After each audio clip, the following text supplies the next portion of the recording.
Las historias de esta noche nos llevan a través de 4 tipos de horror: hueso, alambre, sangre y memoria.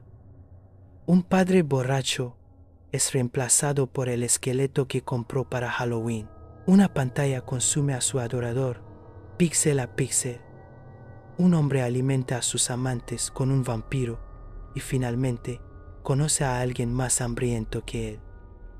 Y una casa con solo 3 esquinas borra a quienes entran. 4 historias de castigo, adicción y la delgada línea entre lo que dejamos entrar y lo que nunca se va. Bienvenido a Noche de Horror, donde cada sombra esconde un secreto y cada susurro puede ser el inicio de tu peor pesadilla. Historia 1. El esqueleto en el porche. Tommy Morgan no tenía la mejor vida. Viniendo de un hogar roto, el joven de 11 años solo experimentaba lo peor.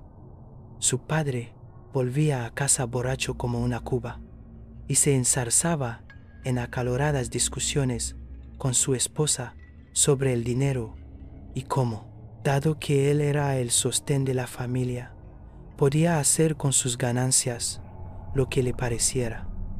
La madre de Tommy hacía las tareas de la casa, con los ojos rojos de tanto llorar. El propio Tommy recibía palizas de su padre por la más mínima ofensa. Siempre venían con la vana seguridad de que eso forjaría el carácter. Había muchas cosas que el niño despreciaba, siendo su padre el número 1 en su lista.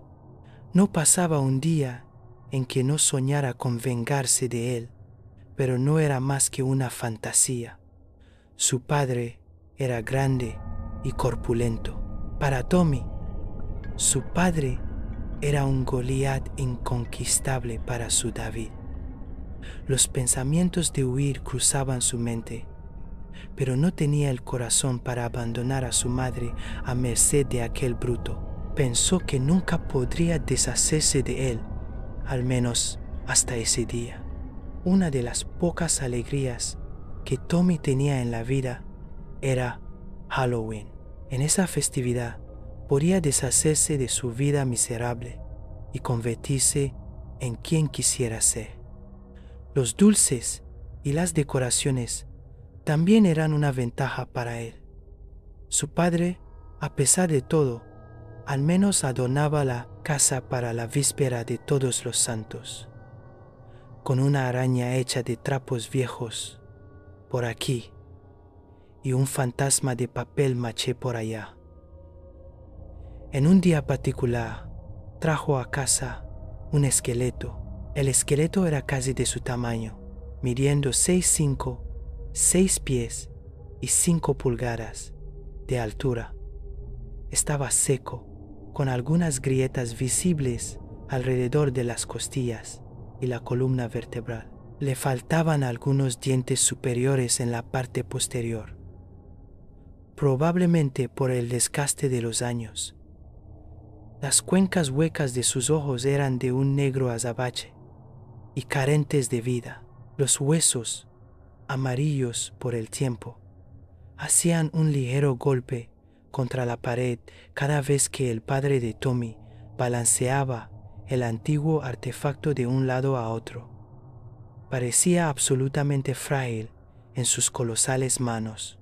Explicó que había conseguido la decoración en una vieja tienda de antigüedades, presumiendo de cuánto había timado al dueño de la tienda para conseguir el esqueleto barato.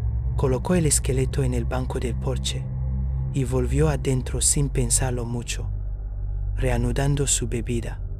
Una vez más se peleó con la madre de Tommy, esta vez porque ella quería cortinas nuevas. Tommy salió de la casa y se sentó en el banco con el esqueleto. Desahogaba sus quejas con la pieza decorativa, sin pensar mucho en si sería escuchado. Pero de todos modos, se sentía a gusto hablando con alguien. A partir de entonces, Tommy se encontró encariñándose con el esqueleto. Cada día hablaba con él y lo cuidaba. Cada vez que las hojas caían sobre él, Tommy la soplaba con un soplador de hojas. Cuando llovía, Tommy cubría el esqueleto con trapos. Por un segundo, podría haber jurado que el esqueleto era receptivo a sus actos de amabilidad. En una ocasión, mientras limpiaba suavemente el brazo del esqueleto, Tommy oyó un silbido. Desde la dirección en que miraba, parecía que sus dientes castañeteaban.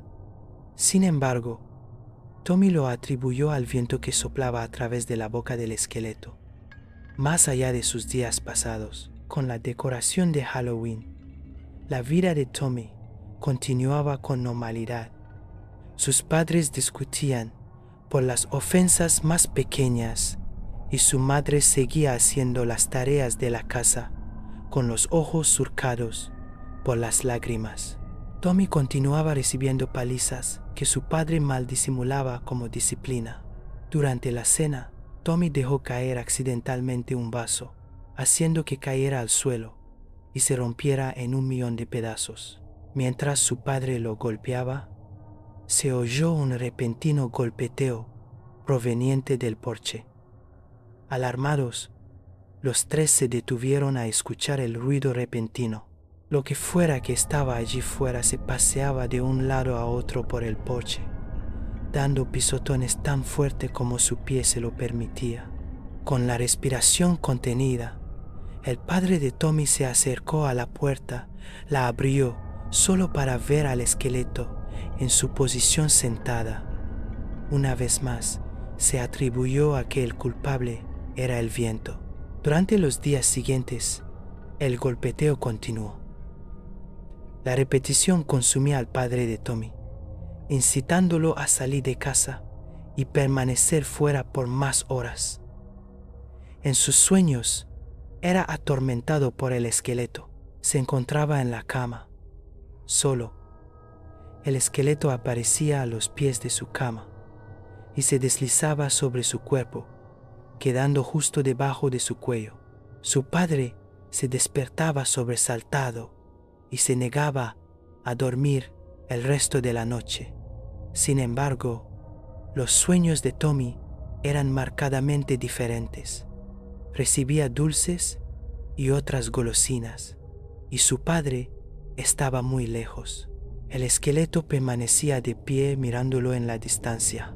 Finalmente, el padre de Tommy no pudo soportarlo más, y durante una noche tormentosa, recogió el esqueleto y lo arrojó en la parte trasera de su camioneta con poca vacilación. El pobre Tommy fue despertado de su profundo sueño solo para ver cómo se llevaban el esqueleto que tanto apreciaba. Corrió hacia la puerta, pero la camioneta cobró vida y salió dando tumbos del camino de entrada. Con el corazón roto, Tommy regresó a su habitación y lloró hasta quedarse dormido. Al día siguiente, su padre regresó y también el esqueleto. Sorprendido al principio, Tommy estaba agradecido de que su amigo estuviera de vuelta. Aún más extraño, su padre era más amable. Cuando Tommy rompió accidentalmente un plato, en lugar de la paliza que anticipaba, recibió una advertencia severa, pero justa, sobre cómo podría haberse lastimado. No hubo más discusiones sobre dinero, lo que significaba que su madre ahora estaba en paz. Su matrimonio también mejoró, y los dos parecían más enamorados el uno del otro que en todos los años de su vida. Sin embargo, Tommy no pudo evitar notar que su padre actuaba de forma extraña. Se movía como si fuera un extraño en su propia piel. Sus piernas se tambaleaban y las rodillas se le doblaban con los movimientos más pequeños. A veces, la piel alrededor de su cara se deslizaba, obligándolo a empujarla hacia arriba con la mano que le quedaba libre. Su mandíbula colgaba abierta mientras comía, lo que se traducía en meterse comida en la boca hasta el fondo de su garganta. Tommy supo la verdad en Halloween. Cuando miró fijamente al esqueleto en el banco, no había grietas en las costillas. De hecho, en lugar de ser antiguo, el esqueleto parecía estar fresco y se atrevería a decir, incluso más realista que antes. Incluso tenía una dentadura completa. Impactado, Tommy se volvió para mirar a su padre, quien lo miró fijamente durante lo que pareció una eternidad antes de guiñarle un ojo. Historia 2. La pantalla. La pantalla resplandece. La pantalla espera. Su luz un altar. Su luz una herida. Me arrodillo ante ella, ojos abiertos, ojos ardiendo. El resplandor entra en mí, se filtra en la médula, bautiza mi ruina. Luz sagrada, fuego profano, me nombra en silencio, me marca en la luz. Mi piel refleja su radiancia, mis huesos beben su fuego. Le susurro, boca contra el cristal, mi aliento empañando su rostro. No responde, no se va. El desplazamiento comienza. El desplazamiento devora, cada movimiento una plegaria. Imagen tras imagen, rostro tras rostro, cuerpo tras cuerpo.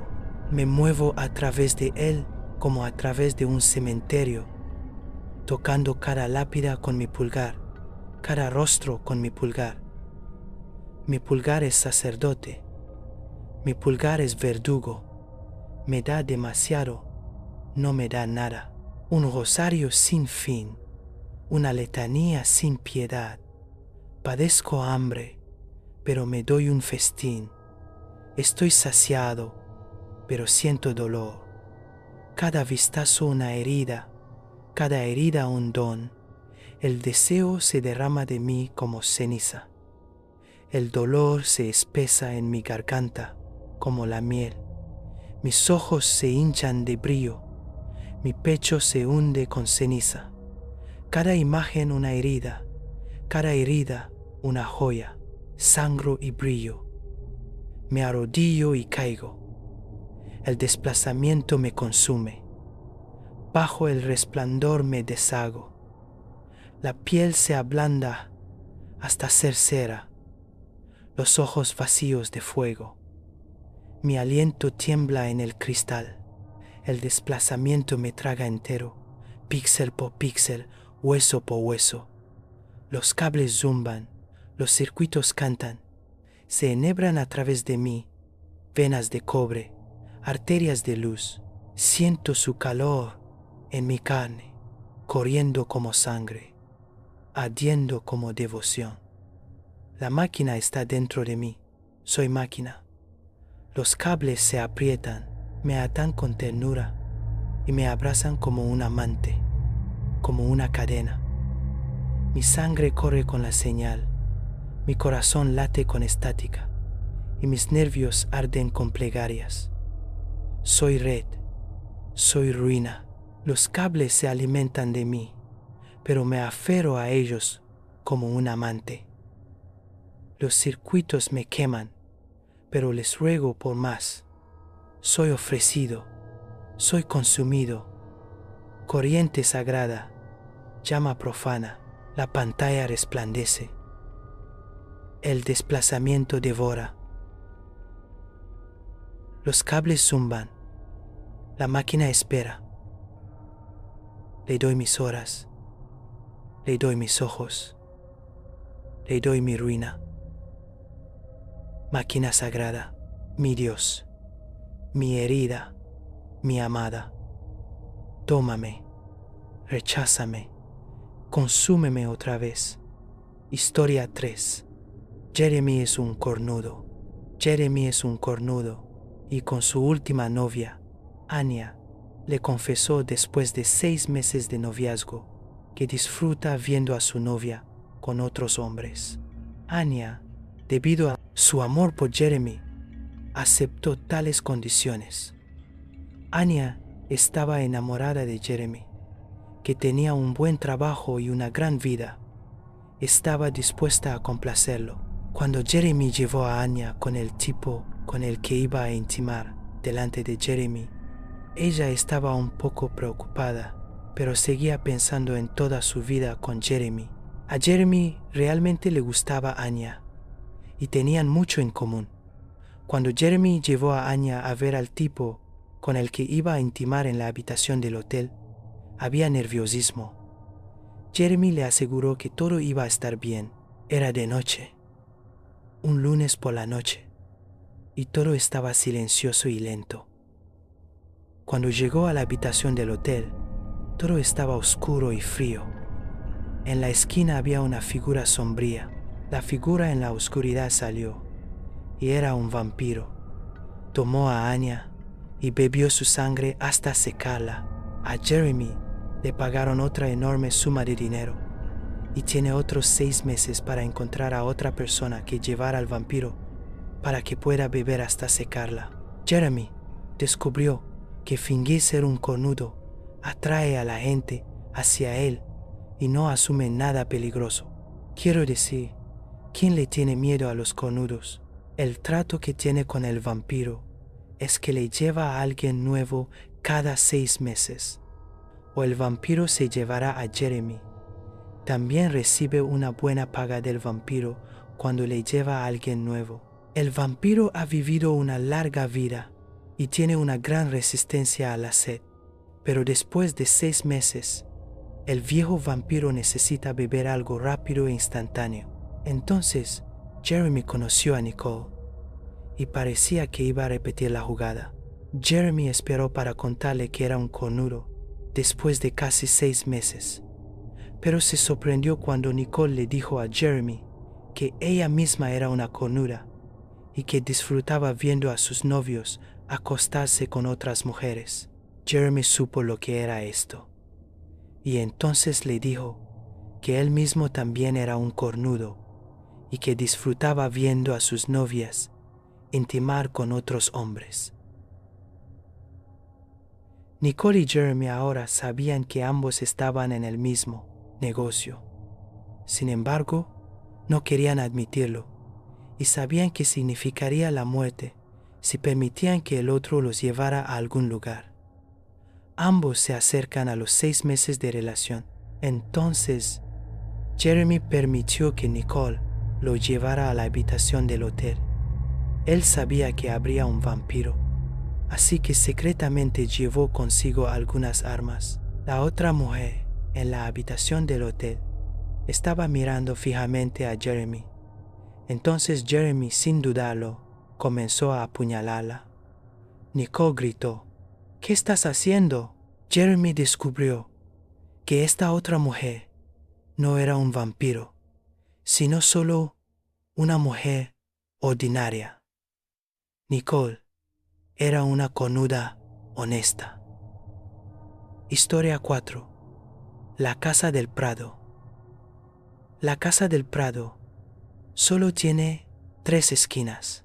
Eso es lo que David me dijo en esa acogedora tarde de octubre. Era el 27, creo.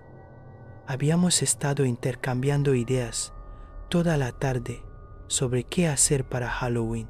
Sentíamos que nos habíamos vuelto demasiado viejos para pedir dulces, pero aún así no estábamos listos para renunciar a celebrar nuestra querida festividad. ¿Podríamos ver una película?, había dicho yo, pero a David no le entusiasmaba mucho la idea. No daba suficiente miedo, afirmaba.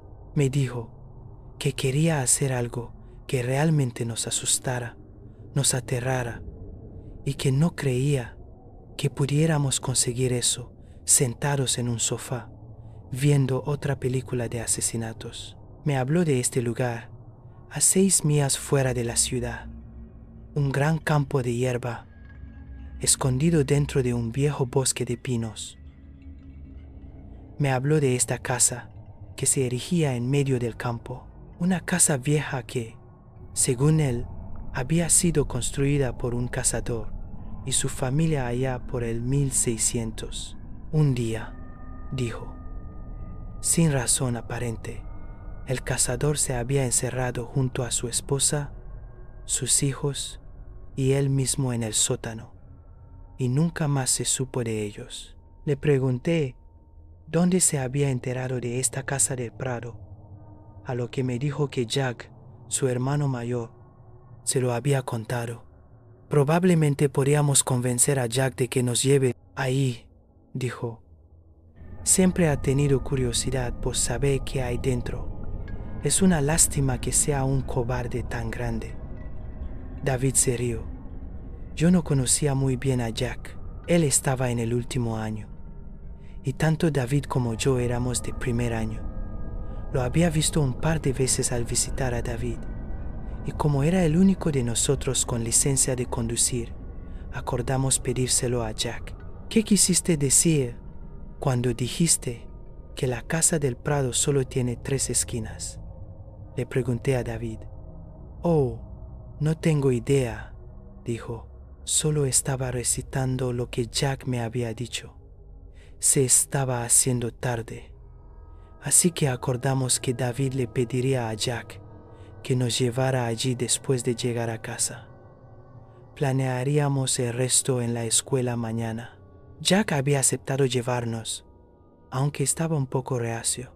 David me dijo que Jack en realidad había visitado la casa del Prado unos años atrás con un par de amigos suyos, pero que había tenido demasiado miedo como para siquiera cruzar la puerta.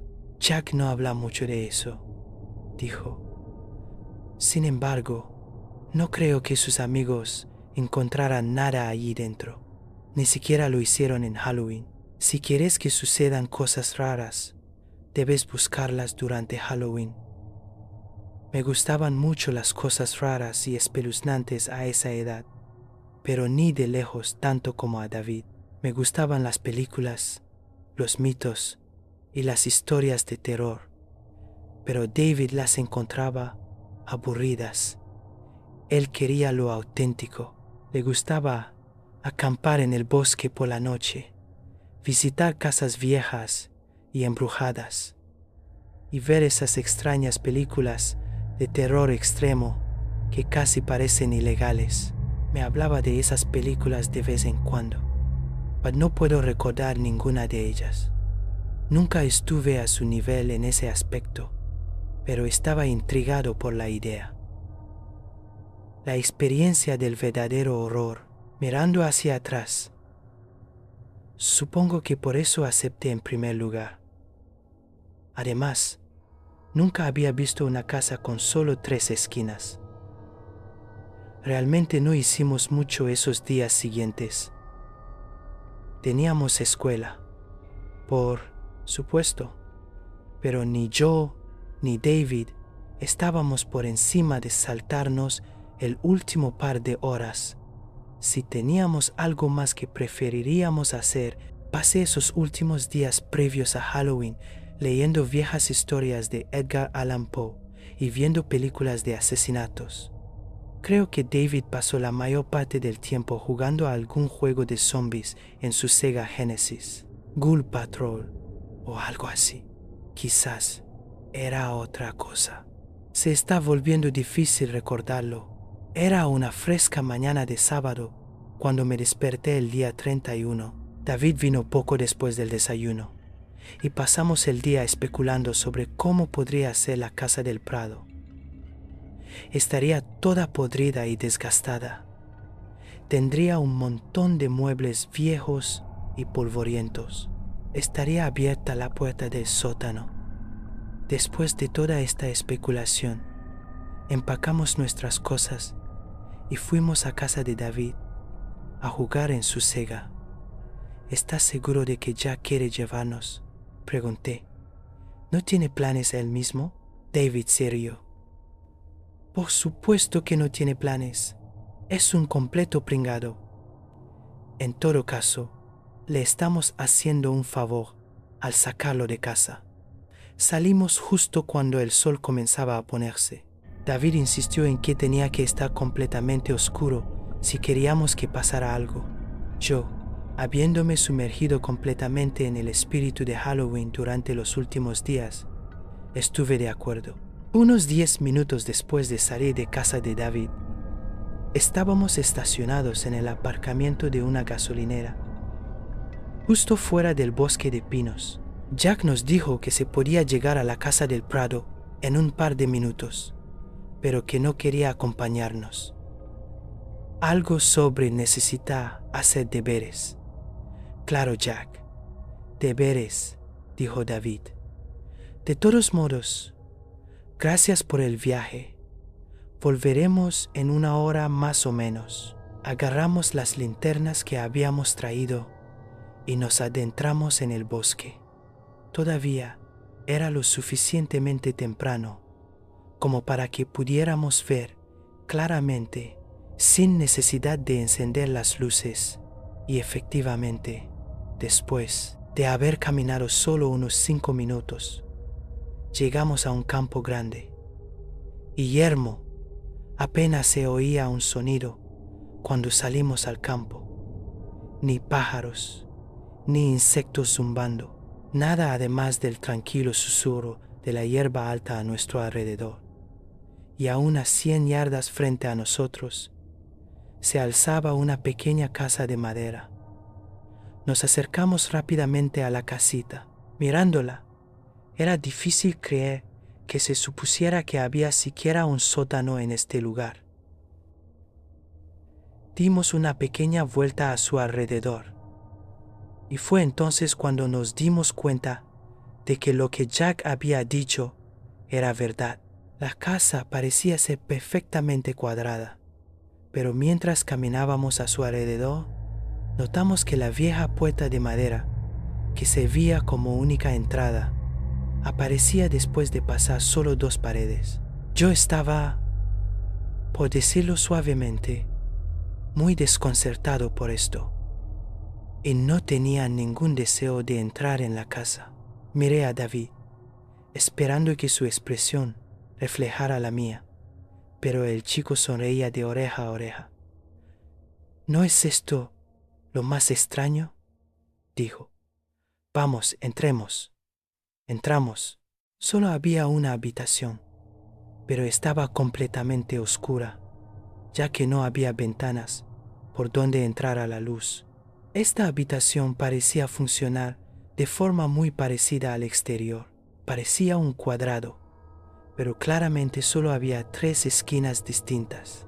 Es difícil de explicar, especialmente porque han pasado tantos años, pero incluso estando de espaldas a la puerta, solo habría 2 esquinas visibles a la vez. Sabíamos que debía haber 2 fuera de la vista, pero no importaba cómo nos diéramos la vuelta, tratando de mirar todas las esquinas al mismo tiempo. Nunca pudimos describir más de 3. De repente, David dijo algo extraño. «Oye, tío, creo que veo la puerta del sótano». Le pregunté de qué estaba hablando. Lo único en la habitación, hasta donde yo podía ver, eran un par de tablones sueltos y palos tirados en el suelo. Sí, no, tío, definitivamente la veo. Está justo allí, dijo. Señaló una de las paredes, una pared vacía y desnuda. Voy a bajar allí, dijo. Yo estaba medio riéndome en este punto, asumiendo que solo me estaba tomando el pelo, como hacía a menudo, cuando oí un fuerte grito desde fuera. Hora de volver, chicos. Se está haciendo muy oscuro y este lugar me da escalofríos. Uf, es solo Jack, dije aliviado. Muy bien, David. Supongo que es hora de irse. Vaya lugar extraño que elegiste. Me di la vuelta, mirando de nuevo hacia la habitación vacía. David, justo cuando lo hice, una mano se posó sobre mi hombro y casi pegué un salto. Les dije a tus padres que te llevaría a casa antes de que oscureciera demasiado. Tío, vámonos. Lo miré, confundido. Jack. Viste a David salir sigilosamente por la puerta. Parece que simplemente se desvaneció en el aire ¿Quién es David?, preguntó Jack, confundido. Vamos, vuelve al coche. Tus padres me dieron 10 pavos para tenerte en casa antes de que oscureciera demasiado. Y ahora está completamente oscuro. Me quedé helado, justo ahí, en el umbral de la puerta. ¿De qué diablos estás hablando, Jack? ¿David, tu hermano pequeño? ¿El tipo que tuvo la idea de venir aquí en primer lugar?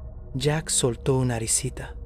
No sé qué has estado fumando, pero la única razón por la que estoy aquí es porque tus padres me pagaron para traerte.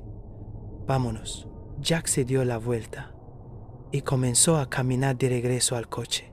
Esperé un poco, mirando frenéticamente dentro y alrededor de la casa, antes de correr tras él, temiendo que se perdiera de vista y yo no pudiera regresar.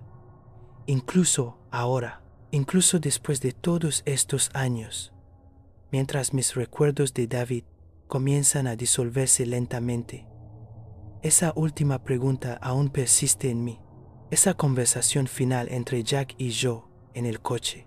Le había preguntado: «Oye, Jack, ¿con cuántos amigos viniste aquí cuando visitaste por primera vez?» Una vez más, me lanzó esa mirada extraña. «Te lo dije cuando preguntaste en el camino de ida», dijo. «Vine aquí solo. Esto fue noche de horror. Si sobreviviste a estas historias, suscríbete, porque lo más aterrador aún está por llegar».